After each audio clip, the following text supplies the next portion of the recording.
नमस्ते दोस्तों, आशा करूँगा कि आप लोग स्वस्थ और मस्त होंगे। आज हम अपनी 13वीं क्लास करने वाले हैं एसएससी फाउंडेशन क्लास में इकोनॉमिक्स की। जैसा कि आप जानते हो, हम पिछली क्लासेस में हमने राष्ट्रीयकृत बैंकों को पढ़ा था। राष्ट्रीयकृत बैंक जिसमें सरकार की 51% से ज़्यादा की हिस्सेदारी होती है, और वह टोटल अभी वर्तमान में कितने हैं, 12। और कुछ हमने 6-7 बैंकों को पढ़ लिया था। आज इस क्लास में मैं आपको बैंकों को ना सिर्फ पढ़ाऊंगा बल्कि उनकी डेट जब वो स्थापित हुए थे उनको याद भी करवाऊंगा, क्योंकि कई चीज़ें होती हैं जो भूल जाती हैं कि उनका मुख्यालय कहाँ था, उनके प्रमुख कौन हैं, ये सब चीज़ें भूल जाती। लेकिन उनकी स्थापना हर वर्ष पूछा जाता है, और स्थापना को मैं आपको एकदम मन में छपवा दूंगा, दिमाग में छपवा दूंगा। बस आपको ये वीडियो देखनी है, ये क्लास देखनी है। आप बैंक को देखते ही, बैंक का नाम सुनते ही जान जाओगे कि बैंक किस सन में स्थापित हुआ था। ठीक है, तो चलो स्टार्ट करते हैं। राष्ट्रीयकृत बैंक, ठीक है,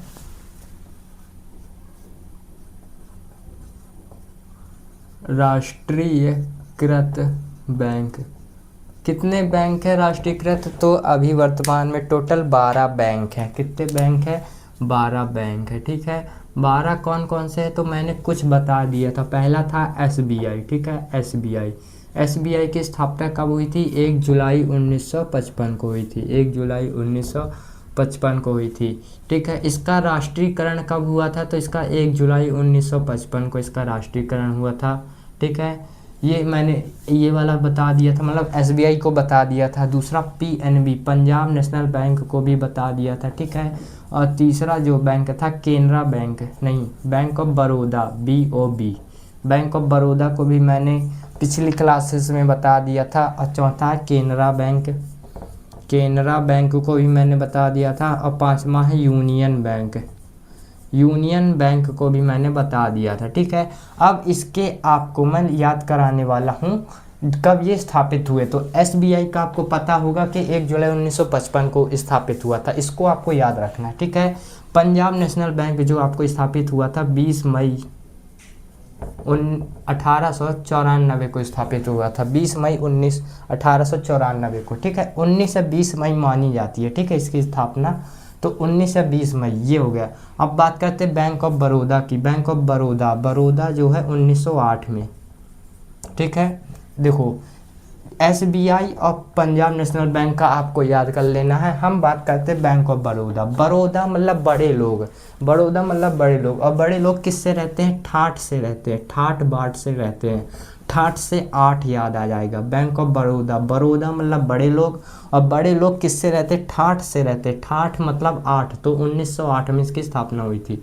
केनरा, किनारे के बैंक अच्छे नहीं होते। केनरा, केनरा मतलब किनारे के बैंक अच्छे नहीं होते, तो 1906 में, 1906 में केनरा बैंक की स्थापना हुई। कब हुई? केनरा बैंक, केनरा बैंक की स्थापना 1906 में हुई। कब हुई थी? 1906 में ये स्थापित हुआ था। तो इसको कैसे याद करेंगे? देखो, केनरा यानी किनारे के बैंक, केनरा यानी किनारे के बैंक, जो साइड के बैंक होते हैं किनारे के, वो अच्छे नहीं होते। तो अच्छे नहीं हो, अच्छे से 6 आ जाएगा। अच्छे को याद रख लेना 6 से। ठीक है, 6 से। बात करते यूनियन बैंक। यूनियन, यूनियन कब बनाओगे तुम? जब 19 लोग मिल जाएंगे तब एक यूनियन बन जाएगी। तो 1919 में यूनियन बैंक की स्थापना हुई थी। कब हुई थी? 1919 में यूनियन बैंक की स्थापना हुई थी। तो यूनियन कब बनेगी? जब 19 लोग मिलेंगे तब यूनियन बनेगी। तो यूनियन बैंक की स्थापना 1919 में हुई थी। ठीक है, ये हमने पिछली क्लासेस में पढ़ लिया था, मतलब कि ये अब आपको याद हो गया होगा। पहला, ठीक है, एसबीआई की स्थापना 1 जुलाई 1955 में हुई थी। पीएनबी यानी पंजाब नेशनल बैंक की स्थापना 20 मई 1994 को हुई थी, 1894 को हुई थी। बैंक ऑफ बड़ौदा की स्थापना 1908 में हुई थी। बड़ौदा मतलब बड़े लोग, बड़े लोग किससे रहते? ठाठ से रहते। ठाठ मतलब 8। ठीक है, केनरा बैंक, किनारे के बैंक अच्छे नहीं होते। किनारे के बैंक क्या होते? अच्छे नहीं होते, तो वो 6, 1906, अच्छे से 6 आ जाएगा। ठीक है, यूनियन, यूनियन कितने लोगों को मिलाकर बनती है? तो 19 लोगों को मिलाकर यूनियन बनती है, तो 1919। ठीक है, अब बात करते हैं आगे के बैंक। ठीक है, जो कि अपने थे बैंक ऑफ, पहला बैंक है बैंक ऑफ इंडिया का। ठीक है, bank of India, bank of India. अब इसकी बात करते हैं और इसकी स्थापना कब हुई थी उसको भी याद करेंगे और आपको याद करवाने की गारंटी मेरी, ठीक है। ये इसकी स्थापना जो हुई थी ये स्थापित हुआ था सितंबर 1900 अच्छे होते हैं तो 6 यानी 6।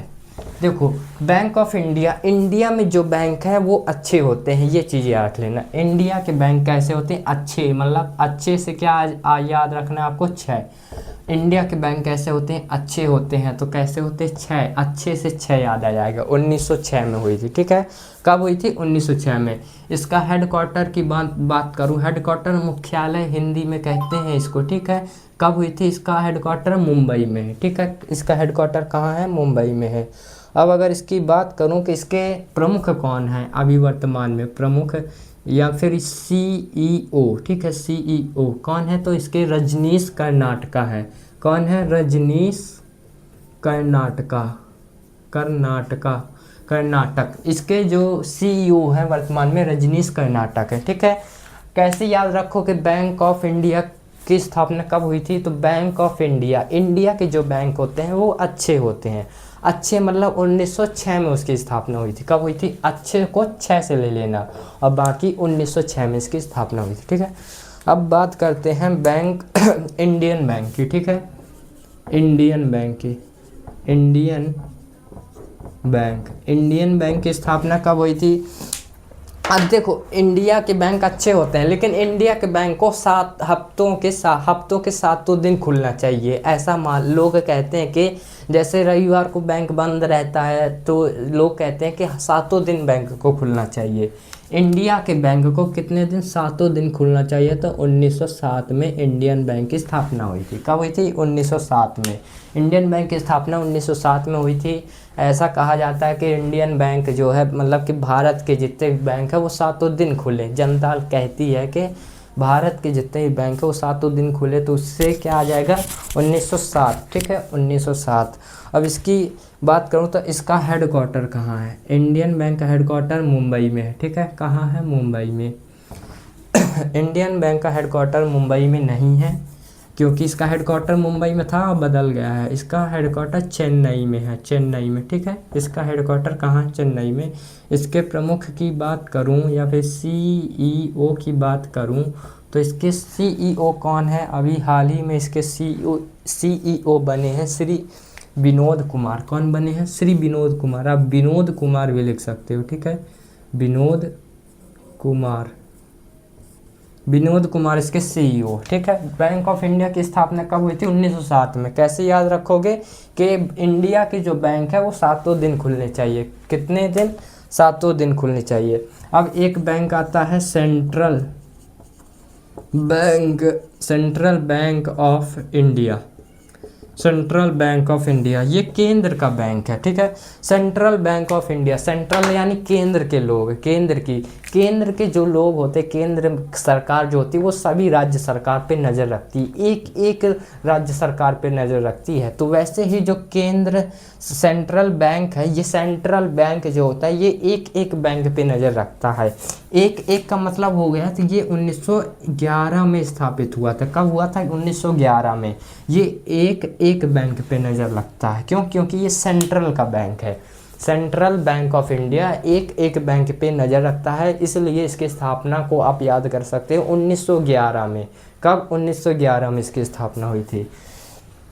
अब इसके मुख्य रूप से हेडक्वार्टर की बात करता हूँ तो इसका हेडक्वार्टर मुंबई में है। मैंने पहले भी बताया है कि जो ज़्यादातर बैंकों के हेडक्वार्टर कहाँ है? मुंबई में है। और इसके सीईओ की बात करूँ या प्रमुख की बात करूँ तो अभी इसके प्रमुख श्री कल्याण कुमार।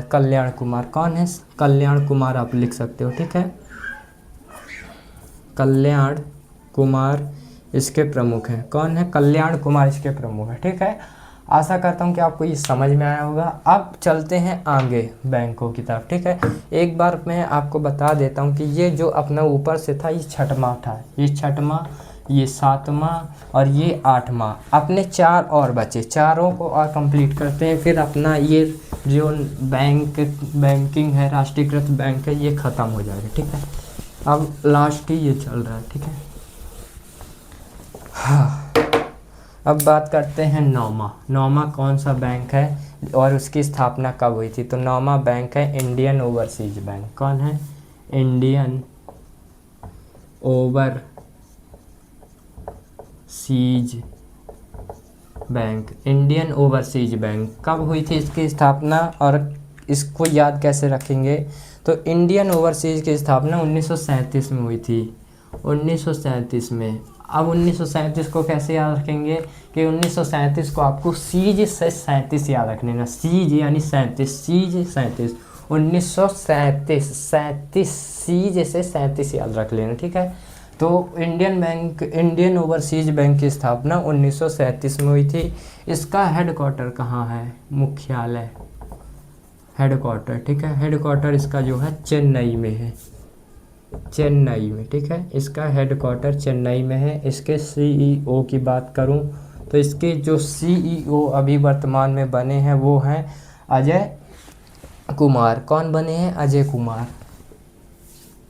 इसके सीईओ कौन बने हैं? अजय कुमार, अजय कुमार, आप इसको लिख सकते हो। इसके सीईओ कौन है? अजय कुमार। अब बात करते हैं 10वां कौन सा है बैंक अपना? 10वां है यूको बैंक। 10वां है यूको बैंक, यूको बैंक। कौन सा है 10वां? 10वां है यूको बैंक, ठीक है। ये इसकी स्थापना 1943 में हुई थी। कब हुई थी इसकी स्थापना? 1943 में हुई थी। अब इसको याद रखें कैसे? यूको, यूको मतलब कि UCO.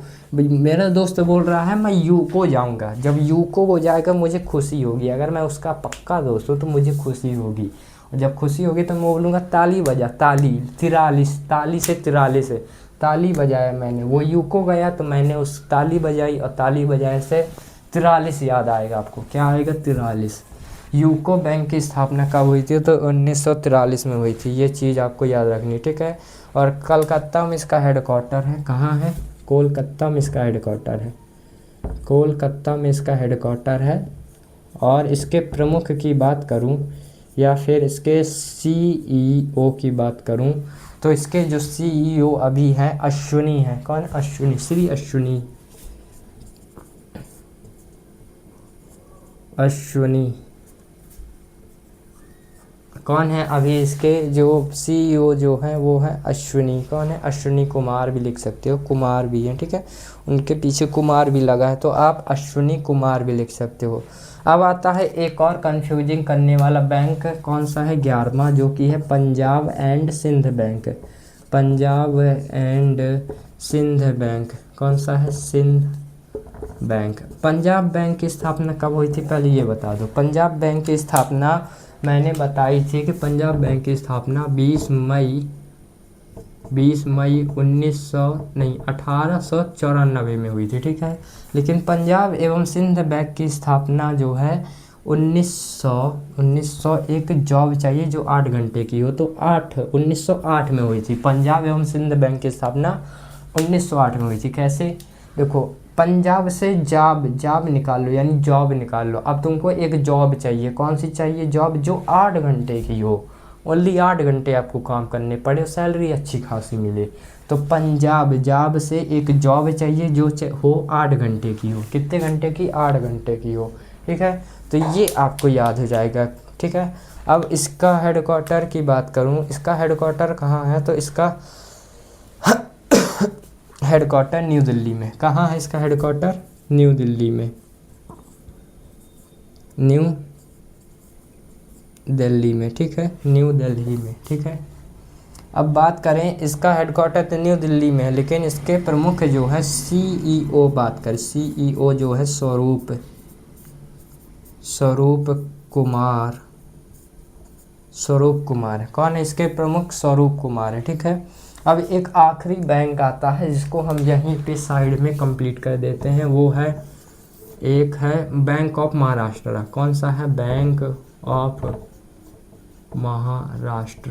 Bank of Maharashtra, bank of Maharashtra की बात करूं तो बैंक ऑफ महाराष्ट्र की स्थापना कब हुई थी? तो बैंक ऑफ महाराष्ट्र, मेरे पति जो है महान है, पति 35 1935 में इसकी स्थापना हुई थी। कब हुई थी? 1935 में।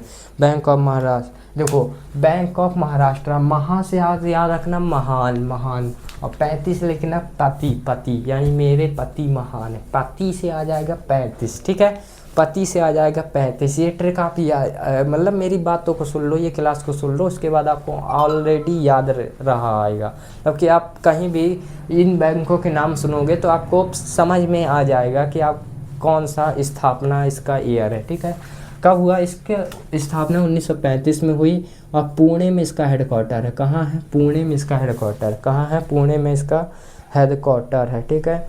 और इसकी निधु जो है CEO है, निधु सक्सेना, निधु सक्सेना इसकी क्या है? हेड मतलब CEO है, ठीक है, CEO और हेडक्वार्टर। हाँ देखो, बैंक ऑफ महाराष्ट्र की स्थापना कब हुई थी? तो बैंक ऑफ महाराष्ट्र की स्थापना 1935 में हुई थी। महा यानी महान है कौन? 35 यानी पति, पति, ठीक है, मेरे पति महान है, ये याद रखना। हेडक्वार्टर कहाँ? पुणे में है। और CEO कौन है? सिंधु सक्सेना, निधु सक्सेना इसके कौन है? निधु सक्सेना इसके कौन है? CEO, प्रमुख, इसके जिसको हम प्रमुख बोलते हैं वो निधु सक्सेना CEO भी है, ठीक है। अब बात करते हैं अपन जो है बैंकिंग शब्दावली, मतलब कि बैंकिंग में कुछ ऐसी शब्दावलियाँ होती हैं जो शॉर्ट फॉर्म में लिखी होती हैं, जैसे कि आपसे पूछा गया होगा नाबार्ड का फुल फॉर्म बताओ, ठीक है। कई बार नाबार्ड का फुल फॉर्म पूछा है ना, तो वैसे ही कुछ और भी शब्दावली होती हैं जिनका फुल फॉर्म आपका पता होना चाहिए, जो ऑब्जेक्टिव क्वेश्चन में पूछ लेता है, ठीक है। तो अब हम बात करते हैं, पहले ये तो बता दो नाबार्ड क्या क्या होता है। नाबार्ड का मैंने बताया था, ठीक है, national bank for agriculture and rural development होता है, ठीक है। ये बता दो कमेंट में कि नाबार्ड की स्थापना कब हुई थी, ठीक है, नाबार्ड की स्थापना कब हुई थी ये। अब बात करते हैं बैंकिंग शब्दावली की, बैंकिंग शब्दावली की, ठीक है, बैंकिंग शब्दावली की बात करते हैं। पहला कौन सा शब्द है? पहला बात करते हैं NPA, जो कि मैंने पहले पढ़ाया हुआ है, ठीक है। NPA को फुल फॉर्म में हम व्यक्त करें तो होता है नॉन परफॉर्मिंग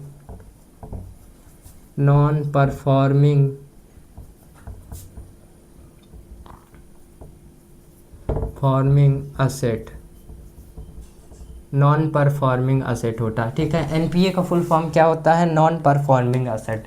इसे हिंदी में गैर निष्पादनकारी संपत्ति कहते हैं, ठीक है। ये 2 प्रकार की होती है, 3 प्रकार की होती है, जो कि मैंने पढ़ाया हुआ पिछली क्लासेस में, तो आप जाके देख सकते हो, ठीक है, NPA। अब बात करते हैं FD क्या हो। FD का फुल फॉर्म क्या होता है? आपने सुना होगा FD करवा लो अपने पैसों की।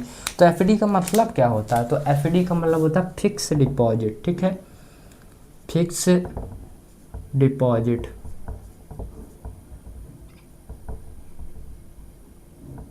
फिक्स डिपॉजिट, ठीक है। FD का मतलब क्या होता है? फिक्स डिपॉजिट, मतलब कि आपको इतना पैसा जमा कर देना है इतने समय के लिए, ये होता है।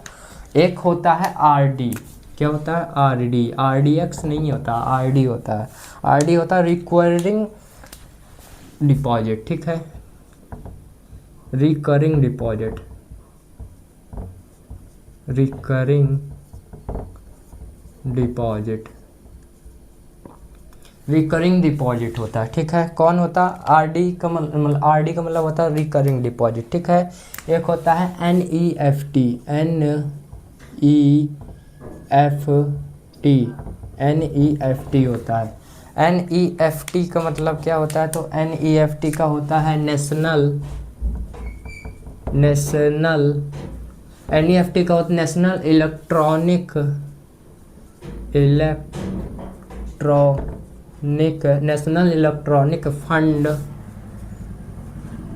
National electronic funds.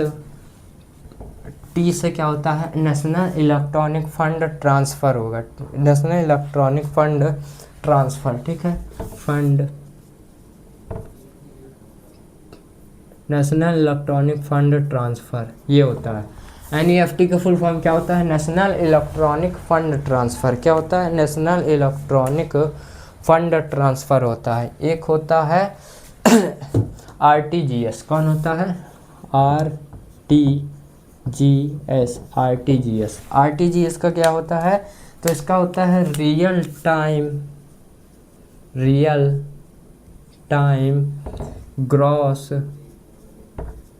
Time gross settlement.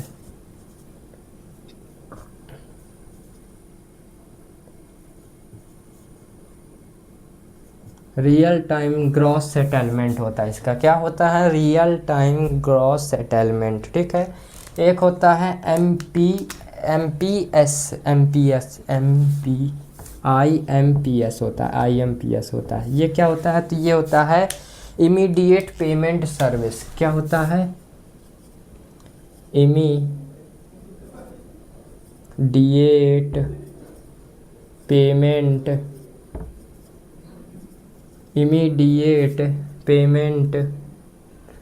Service.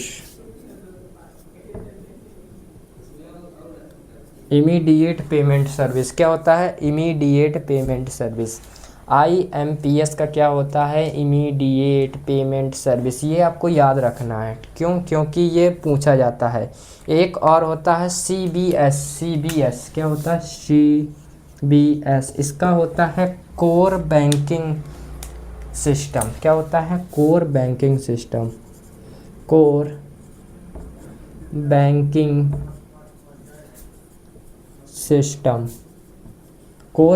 System होता है। सीबीएस का क्या होता है? Core banking system. और एक मैंने आपको पढ़ाया था CRR, कैश रिजर्व रेशियो। क्या होता है इसका? Cash reserve ratio. क्या होता है? Cash reserve ratio.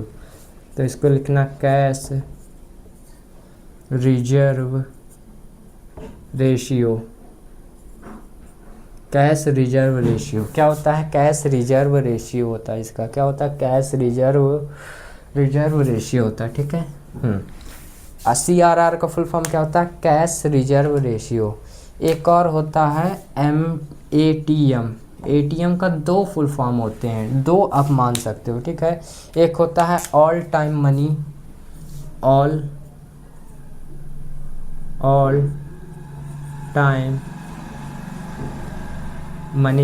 Time money हो सकता है, ठीक है। एक हो ऑल टाइम मनी तो हो गया, ठीक है।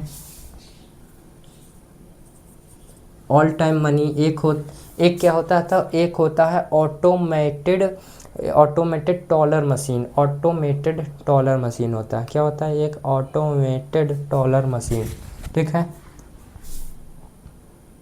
ऑटोमेटेड टॉलर मशीन होता है एक।